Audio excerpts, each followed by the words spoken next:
there's a lot going on right now. Prices could be creeping up, or maybe they're actually going down. A trade war is looming, interest rates are dropping, which is both good and bad, and uncertainty, it's at an all-time high.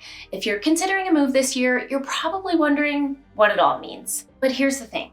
The best way to make a good decision is to be informed. So today I'm going to give you all the information you need, where prices actually stand, what's happening with inventory, and whether now is a good time to buy or sell. And stick around to the end because I'm going to share the one key indicator that tells us exactly where this market is heading and the property type you might want to avoid this year. But first, my name is Dawn, and you know what's crazy? 94% of you watching aren't subscribed.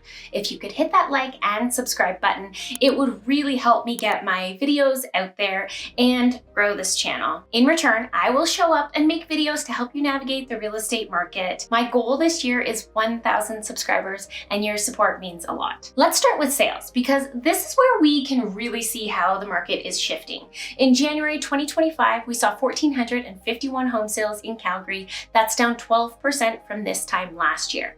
This tells us two things. First, buyers aren't rushing in like they were last year. The urgency we saw in early 2024 when homes were flying off the market is fading. And second, more buyers are waiting, I think, to see what's going to happen with interest rates, possibly this potential trade war, before making a move. Even with lower sales numbers, we're still 30% above long-term trends. Calgary's population has grown so much that I think we're just setting a new benchmark for what's normal in sales. I don't think that's changing anytime soon. So, if sales are slowing, what about new listings? This is the big shift. In January, 2,896 new listings hit the market. That's a 35% increase year over year. More listings means more choices for buyers, which naturally reduces the likelihood of multiple offers. Unless, of course, you're in a competitive price range.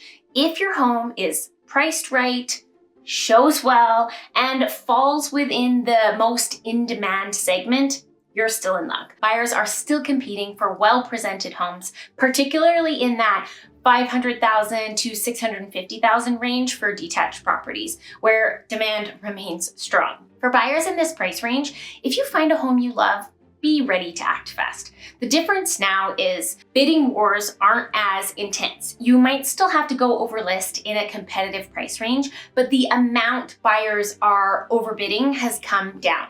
It's not what we saw last year. If you've been following the market for the past couple of years, you know that low inventory has been one of the biggest drivers of price growth. Homes were snapped up as fast as they could hit the market.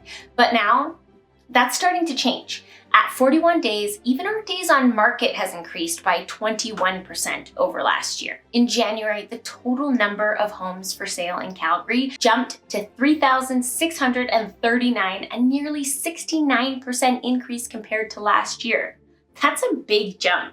But let's put it into perspective. January typically sees around 4,000 homes for sale. So even with this increase, we're still slightly below historical norms. More inventory means more choices for buyers, and when buyers have options, they don't feel as pressured to compete as aggressively, which shifts how homes are selling. Now, here's where it gets really interesting. Inventory isn't rising evenly across all property types. Some segments are seeing a much bigger shift than others. This is all year over year, okay? So detached homes are up 44.9%. Semi-detached are up 40.1%. And what I found interesting is the inventory for row homes and apartment style condos. So get this. Row homes saw the sharpest jump in supply, rising 128%, and finally apartments saw a big spike at 89.8%. While overall inventory is rising, not all properties are feeling the impact the same way, and that's going to shape how the market moves in the coming months. With inventory rising, the next big question is, are we still in a seller's market? Well, months of supply, which measures how long it would take to sell all available homes at the current pace of sales, has increased again. Last month, we were at 2.26 months of supply, and now we're sitting at 2.51 months, a 91.6% jump from last year. That sounds like a big increase, and it is, but let's put it into perspective. Last year, inventory levels were historically low, which wasn't sustainable and was a major reason prices rose so aggressively.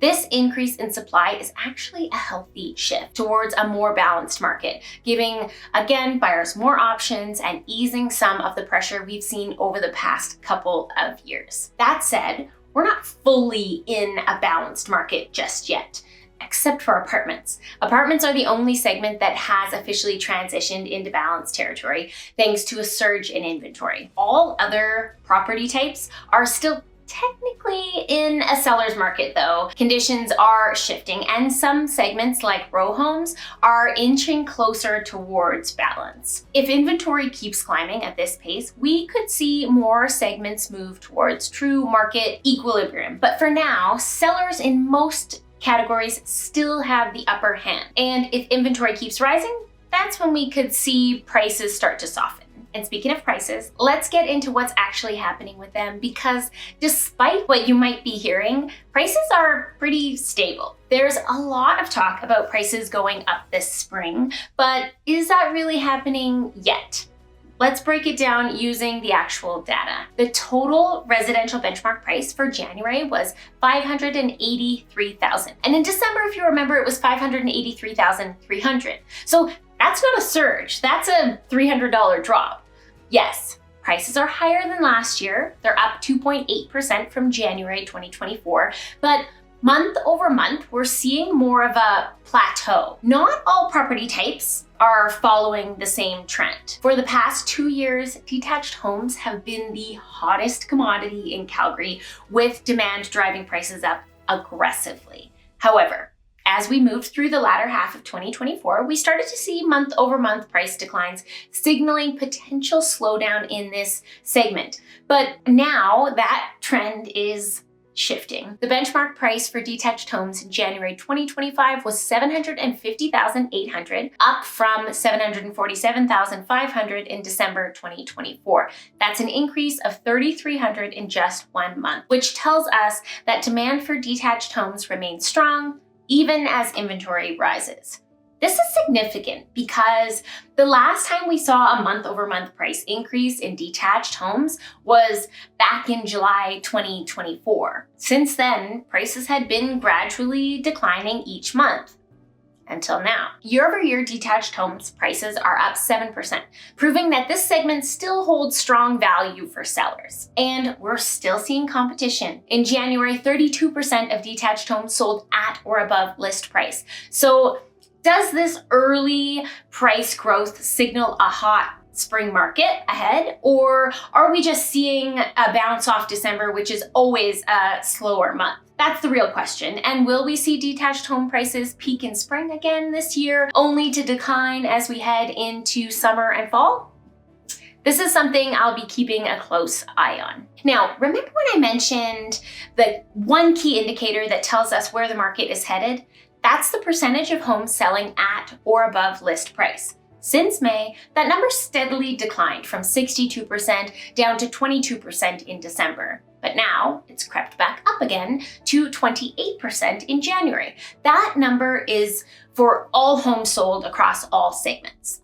I also mentioned that there's one segment I'd be cautious about this year: apartments. They've officially shifted into balanced market conditions, and in January, only 19% sold at or above list price. Now, to clarify, I do think apartments can be a great buy if you're holding them long term, but if you're buying into a declining market, proceed with caution. We'd all love to buy at the bottom, but the truth is, you never know it's the bottom until prices start to go back up again. Sellers, this also applies to you. The last thing you want to do is to chase the market down with price reductions. Account for the rise in competition and price strategically from the start to avoid sitting on the market longer than necessary. Now, let's talk about the broader economy, because what happens out there impacts our housing market here in Calgary. According to the latest data from Stats Canada, the country added 76,000 jobs in January, bringing the national unemployment rate down slightly to 6.6%. However, in Alberta, the unemployment rate remained unchanged at 6.7% from December to January. Job growth is a key indicator of housing market confidence. When employment is strong, people feel financially secure, making them more likely to buy homes and keeping demand stable. However, we can't ignore the reality here in Calgary. An unemployment rate of 6.7% is still high. Many Calgarians are struggling to find work, and while it's reassuring that the rate didn't increase last month, we're far from where we need to be. Canada as a whole may be trending in the right direction, but here in Calgary, the recovery is still a work in progress. If the trade war escalates, or starts as of now, and tariffs come into play, that could flip everything upside down. Tariffs mean higher costs for businesses, potential job losses, and less consumer spending power, all of which could hit home buying directly. While this job report offers some optimism, we've got to keep an eye on economic shifts that could shake up the market in the months ahead. Calgary's housing market doesn't exist in a bubble. It's connected to job growth, interest rates, immigration, the rental market, and global events that are constantly shifting. Right now, there's some positive momentum, but also big unknowns. With unemployment high, but holding steady, and economic uncertainty looming, this market could shift. The best thing you can do, stay informed.